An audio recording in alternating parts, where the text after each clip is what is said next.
nation of decapitation without your head. I'm Nasty Neal, and I'm joined by Ted Geoghegan, writer and director of Brooklyn 45, coming to Shudder June 9th. It's very cool to have you here. Hey, it's a pleasure to be here. Thanks for having me. Yeah, I've actually been a fan of your work for a long time, and I'm not just saying that because you're here. I really like your stuff. So. Thank you. Thank you so much. I appreciate that. Yeah. So for people not aware of what Brooklyn 45 is, can you give them an idea? Absolutely. Brooklyn 45 is the story of 5 very old friends who get together for cocktails in the parlor of a Brooklyn brownstone at the end of World War II. They are all veterans of both World War I and World War II, and they have seen a whole lot of bad things. And what starts as cocktails very quickly spirals into a seance. And these characters are forced to confront the literal ghosts of their past. Exactly. So there's a lot of different genres blending here, and which I'm in favor of. But did anyone ever tell you why you're like even just creating it, like writing and stuff, like you need to narrow it down to one or make it more horror or more something else? I think I think anyone would have been foolish to do that to me, because I think they know me well enough. But I've been a writer and producer for 20 years now. And I only started directing 8 years ago with We Are Still Here. When We Are Still Here is, it's this very sad, slow melodrama that, occasionally explodes into violence. And Mohawk, the film that I made after that, is this like very, again, sad, angry story about war and what it does to people. And while it gets quite horrific from time to time, it never goes into full horror mode. At least I don't think it does. So I think by now people are used to my directorial efforts kind of walking the line between drama, horror, suspense, somewhere in there. I have no real desire to make something that's just straight anything. I think everything deserves little shades here and there of what it could be. Especially when you've got a topic as heavy as, PTSD and war crimes, and we're dealing with some pretty heavy stuff in Brooklyn 45. I think to make just a straight horror film out of that would have been doing all of that and more, quite the disservice. Yeah, I mean, I think really the best genre films, sci-fi or horror, is always about something else. Absolutely. Yep, Romero taught us that, didn't he? Yeah. And people will argue that on social media, but people like to argue on social media. Yeah, well, people think they're always the first one to come up with anything, and when you hear get your politics out of horror, you say you have not been reading or watching horror. That's for damn sure. That's something that we delve quite deeply into in that Queer for Fear documentary series on Shudder that I produced. So that was very, very important that we address that. So this is your third feature film. When you started to write it, did you specifically think, let's keep it in one room, let's have like a small cast, just because not necessarily easier to make, but it's more sustainable, I guess? So what happened was, when I was making We Are Still Here, that film has a seance sequence in it between 2 middle-aged men played by Larry Fessenden and Andrew Sensenig. And when that film came out and I was on the festival circuit with it, I regularly had people after the screenings be like, "Oh, I love that seance scene. I love that seance scene." And my joke response was always like, "Oh, if you love it so much, my next movie is just gonna be one big fucking seance." And that like got a chuckle out of people. But then I started thinking about it and I was like, what would it actually take to make a movie that's just one big seance? Like a real-time seance. Like what if we sat with people for 90 minutes while they went on this weird journey? And that was kind of the impetus behind it initially. Like that joke kind of became the seed that I planted that became this. And I wrote the screenplay long before COVID or things like that. So a lot of people thought like, oh, you set it in one room with a small cast because of COVID. And I was like, absolutely not. This screenplay was done in very early 2019. Basically, it was done in 2018. And it's It's something that I've always wanted to approach. I like the idea of a chamber piece. I like chamber pieces in general. I have fun with them. And the idea of doing something that was kind of like my seance with Andre, like it's just people sitting at a table for 90 minutes in real time, but instead of eating dinner, they're contacting the dead. Just that was thrilling and exciting to try to come up with something different. And this is what we got. And boy, if I'm not real proud of it. Yeah. So since you have primarily one location, it has to look great. So who's like the set designer? Because the room looks awesome. It is awesome. It was our producer, Sarah Sharp. She and her husband, Rob Stern. Rob was my DP on the film. They have a production company out in Chicago where we filmed it, called the Line Film Company. And they are just a powerhouse when it comes to making movies. And I feel like they're just this incredible secret weapon in the Midwest. And I think that they're going to keep making bigger and better stuff. But when I explained to Sarah what I wanted this room to look like, it was like she just like plucked it out of my brain and built it. It was built in an old warehouse just north of Chicago, in a town called Elgin, Illinois. And it was built from the ground up in, I want to say it was less than 3 weeks. I mean, just absolutely incredible craftsmanship. Carpenters were incredible. Just the fact that they were able to go out and get all of these very specific things that I had always dreamt of being in the apartment, right down to that big, beautiful Zenith radio that's, kind of a centerpiece of the room. Yeah, it's incredible. And without that attention to detail from Sarah and her art team, as well as our costume team, we never would have been able to sell the 1940s like we did. Speaking of the 1940s, so when you're writing the dialogue for 1940s, you want to keep it so they sound like from that era, but not go over the top. So it sounds like it's kind of gimmicky. Is that like on your mind when you're writing it?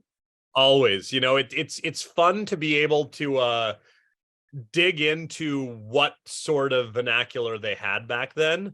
But at the same time, you don't want it to be that like the hokey mid-Atlantic accent, like see, everybody's going to talk like this for the whole movie. Yeah.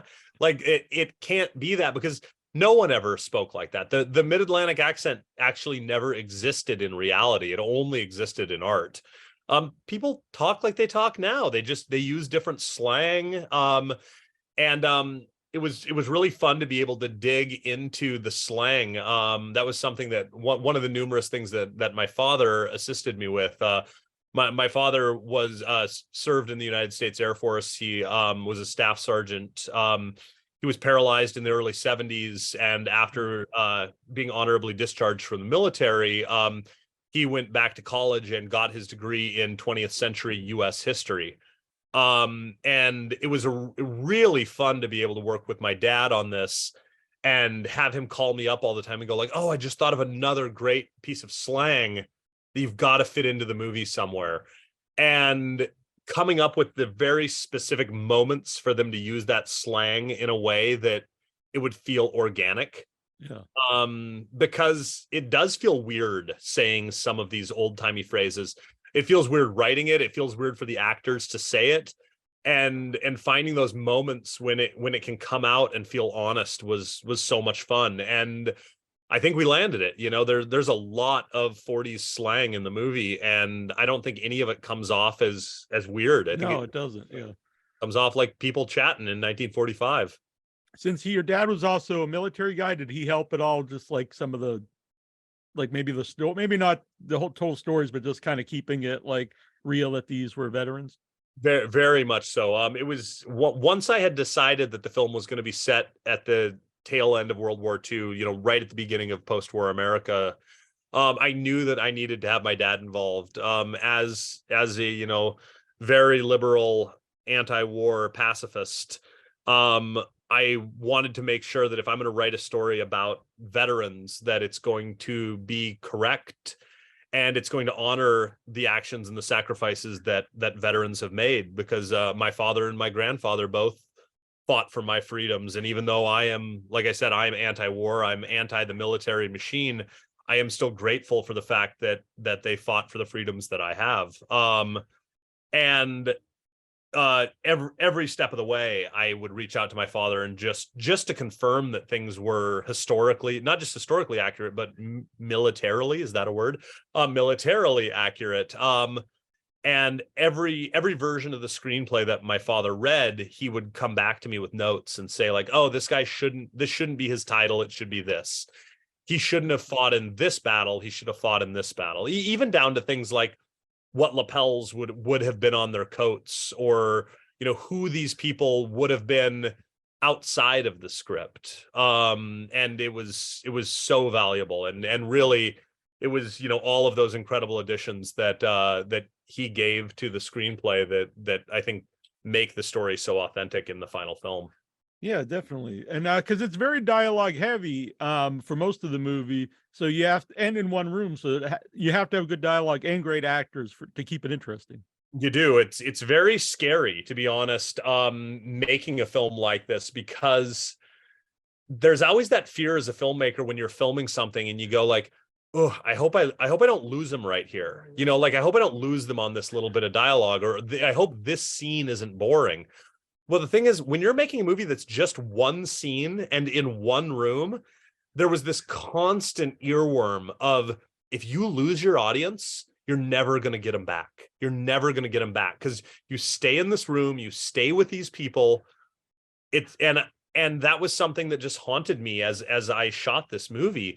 And I'm glad it haunted me, because I think it kept me on my toes, and it kept me saying like, keep things exciting, keep things moving. Like, and yeah, I mean, 95% of this movie is exposition, but I'm always really grateful when people watch it, especially when people see it on the big screen, and they come back to me with like, yo, I was like just clenched up for the entire film. And I'm like, oh, well, I mean, I've seen the movie 500 times, so I don't feel that way anymore. But I'm like, I'm so glad that it made you uncomfortable and tense with all that dialogue in it. And they were like, yeah, well, the dialogue is what's so uncomfortable and tense. It's like, it's the worst cocktail party on earth. Yeah. You know? And I thought it was, you know, you get a lot of the backstory as the movie goes on for each character. There's no like throwaway character or anything.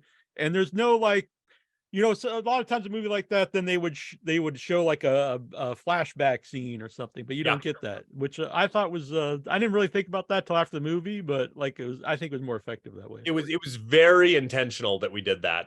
We absolutely could have shown flashbacks. We could have done that, but these characters and the audience are trapped inside this room, and no one gets out of this room until the mystery is solved. And that includes the audience. And I felt like by having a flashback, by having anything that existed outside of this room, it all would offer the audience an escape. And I didn't want them to have an escape. I wanted them to feel just as trapped in this space as the characters.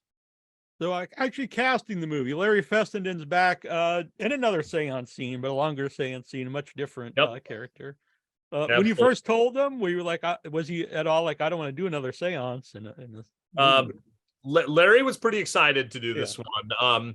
I've said it before and I'll say it again, but I really feel like Larry is one of horror's most underutilized great actors. And the thing is, like, that might seem weird when you look up his IMDb and you're like, well, he did 8 movies last year. He's not underutilized, but in all those movies, he has like a cameo. He shows up and his head explodes or something like that.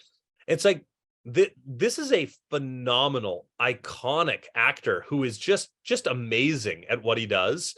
And he really deserves more opportunities to headline films. I mean, he's, you know, I love character actors, and Larry, I think, is like king of the character actors. But you know, his acting prowess can command a film, and hopefully Brooklyn 45 shows that. You know, I think Travis Stevens cast him in Jacob's Wife, and very similarly, you know, he controls that film along with Barbara Crampton. The two of them are you know, leading names, and that's awesome. Yeah. And he's cleaned up in both movies. Usually he is, yes, yeah. He's got his hair combed and his tooth in and everything. He's about as fancy as a Fessenden gets. Yeah. Actually, everyone's good. I don't want to just say Larry because he's great in it, but everyone's. I wasn't really familiar with Ezra before, and he's really one of the standouts. Yeah, yeah. Ezra's really wonderful. He plays the bad guy in my 2017 film Mohawk. Oh, okay. He very similar role. He's a broken military man who thinks he's doing the right thing by doing all of the wrong things. I'd seen Ezra in a number of genre films before, as well as a bunch of dramas and sitcoms. I mean, the guy's working all the time. It was a real joy to be able to collaborate with him again. And he's a lot of fun to work with, and he really gets into his characters. And to echo what you said, I was really blessed with the cast. I really every single one of them really put their whole heart into the film and just slayed it. Jeremy Holm, who plays Archie, I had seen him in Jen Wexler's The Ranger. Yeah. In this, he very much plays against type in Brooklyn 45. He's a very broken character. He's hiding a number of secrets. Not the least of which is that he's a closeted gay man in the 1940s in the military. Jeremy really was passionate about the role and just gave his whole heart and soul to it. Anne Ramsey, who plays Marla, I'd grown up watching her in A League of Their Own, and then she's also on the sitcom Mad About You. I'd seen her in that a million times. And then a few years back, I caught her in The Taking of Deborah Logan, one of her few genre titles, and she was just mesmerizing in that. So it was so much fun to be able to work with her. And then Ron Rains, who plays her husband Bob. I've been a fan of Ron's forever. He plays the Onion's fictional film critic on the Onion. I did not know this. All right. If you look up the Onion movie reviews, he plays a film critic named Peter K. Rosenthal, and he's this bitter, curmudgeon-y film critic. It's absolutely hilarious. So it's really, really fun to have him. And then, what I think is really the secret sauce in the film is the character that it's hard to talk about because they're supposed to be a surprise. Yeah. But Christina Klebe, who I've been friends with for almost 20 years, shows up in the film and really sweeps it off its feet. I mean, I think her performance is absolutely stunning in the movie. She's just great. Really great scene with her and Anne. Very tense scene. Yes. The interrogation sequence is really tense and fun and creepy and not fun. And it's an acting powerhouse. Like I said, I was really blessed to have all of them a part of the film. Yeah. Now, just real quick about Jeremy, because he looks like someone from that era and kind of the prototypical like leading man, like a real American guy. So I think it was really perfect casting. And also usually people who are very anti gay or usually comes out that they secretly are. Yeah. And his character is he's very open about his homosexuality to his friends, but it's 1945 and he's in the military. Even if he wasn't in the military, it took a lot of strength to be open about one's sexuality back then. And I really wanted Archie to look like a leading man in an old Hollywood picture. He's definitely got like some Errol Flynn in him. He's definitely got some Clark Gable in him. His look is very inspired by Timothy Dalton's character from The Rocketeer. Okay, yeah, I can totally see that now. Yeah, Timothy Dalton plays the bad guy in The Rocketeer, Neville Sinclair. The look is very inspired by him. And it's funny, I actually had somebody ask me, they were like, is Archie, is he that guy from The Rocketeer? And I was like, wow, that's amazing. But no, it is not Timothy Dalton. Yeah. So not just it's very colorful movie, like the background and a lot of the clothes. So how about getting like the tone right? Because like there's a lot of very serious stuff, but there's also a lot of humor, dark humor, and even some of the ghost stuff's a little cartoony at times. Yeah, absolutely. Well, one of the big things was, we're dealing with a film that's about PTSD. It's about heavy trauma. It's about war crimes. It's about closeted homosexuality. It's about some really serious topics that deserve the film and audience's respect and focus. But you can't make a film like this and not have it also be fun. That's part of what cinema is. Cinema is supposed to be entertaining. And so for me, it was very important that when we are talking about the serious topics, we are serious. And every once in a while, we can take a breath and we can laugh at these characters. We can laugh with these characters. It is absurd. It's an absurd world, both naturally and supernaturally. And I did want the audience to be able to have some fun with this, because at the end of the day, it's like, I mean, movies are escapism. We want to watch things that can help us get away from our lives sometimes. And if you've just got a movie as heavy as Brooklyn 45 without a few moments to snicker, then it may not land like it's supposed to. So yes, the film is very colorful and it's very brightly lit. Even though, the film is all set at night, it's set from about 7 p.m. until about 8:30 p.m. over the course of one night. The room itself is very well lit for the whole film because it's just people hanging out in a room. And, one of the examples we always used was Rosemary's Baby, and just what a bright film that is. Yeah. And Also, the green wallpaper then goes with like the poster for Oh, Baby. oh, absolutely. 100%. Yeah, it's definitely got some major vibes from the art design of Rosemary's Baby and the advertisements for it. It's also a Christmas movie. It's set a few days after Christmas, 1945, but the house that it's set in, has suffered a horrible loss the previous month. So there are no Christmas decorations up. So it's like, how do you make a movie feel like the holidays without any Christmas decorations, without any holiday decorations? And so one idea we had was this green wallpaper that feels kind of like pine trees. It feels like a Christmas tree. And there's this beautiful wood wainscoting, along the bottom half of the walls that kind of feels like the trunk of a Christmas tree. And, all the characters are dressed in these like really nice earth tones. And then right in the middle of it, you've got Archie wearing this big brash red jacket.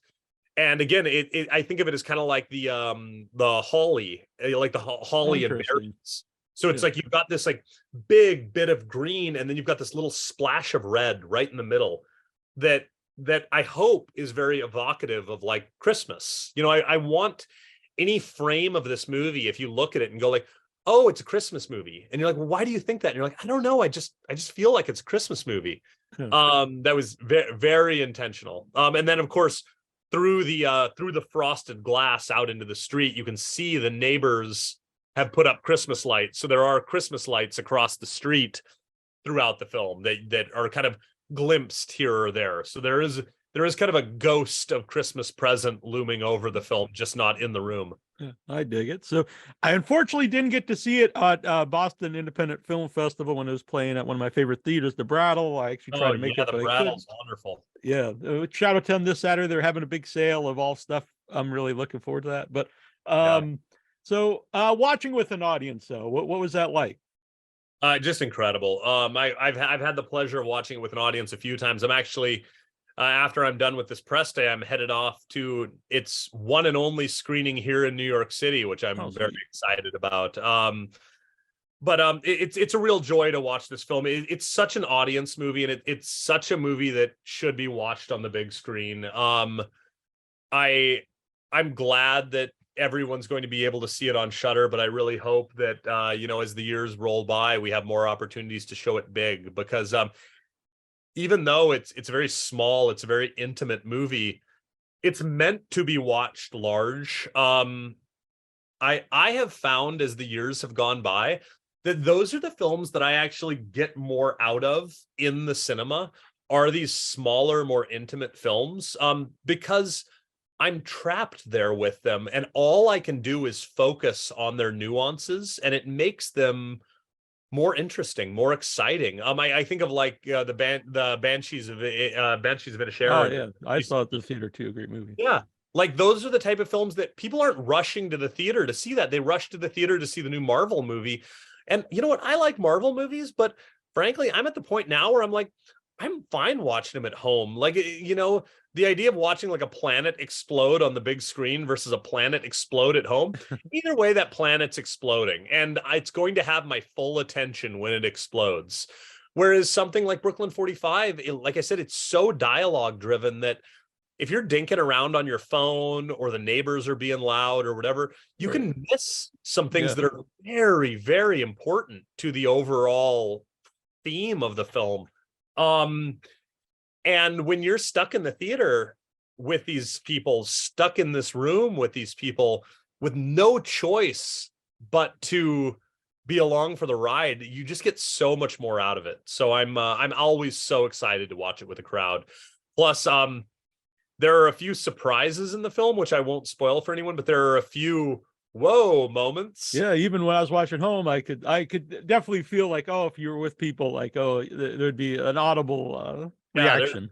There's a big moment at the end of the first act, which always gets some gasps. And then there are two big moments right toward the end of the film that people freak out over. There's some real good shrieks and gasps. So it's a lot of fun. I wish I could always watch it with people. Very cool. Yeah, I'm a big proponent of going to the movies, and I say the same thing. You can't escape from it, so you're going to pay attention to the movie. Yeah, what a joy to be away from your laptop and your phone for 90 blissful minutes, just soaking up art. Yeah, and it's not a 3-hour movie like most people like to make today. But if you can't get to the theater, it is going to be on Shudder June 9th, and I recommend it not just because you're here. I really liked it. I like a movie that it captured my attention the whole film. Yeah, I'm very, very grateful to hear that. That means a lot. And it's it's really wonderful. You know, we paired up with Shudder very early on. You know, they are the reason this film exists, and so it's such a joy to be debuting exclusively with them. And not only that, but we're debuting during Pride Month, you know, and as a member of the LGBTQ plus community, you know, it's special being a queer filmmaker, having a film come out during Pride Month. And you know, the movie also features a gay character who is a very proud, strong gay man who he's got a lot of problems and he's got a lot of baggage, but being gay is not one of them. And I think that's really important representation. I really hope that, you know, as we see more queer representation in art, we drift away from characters who are defined solely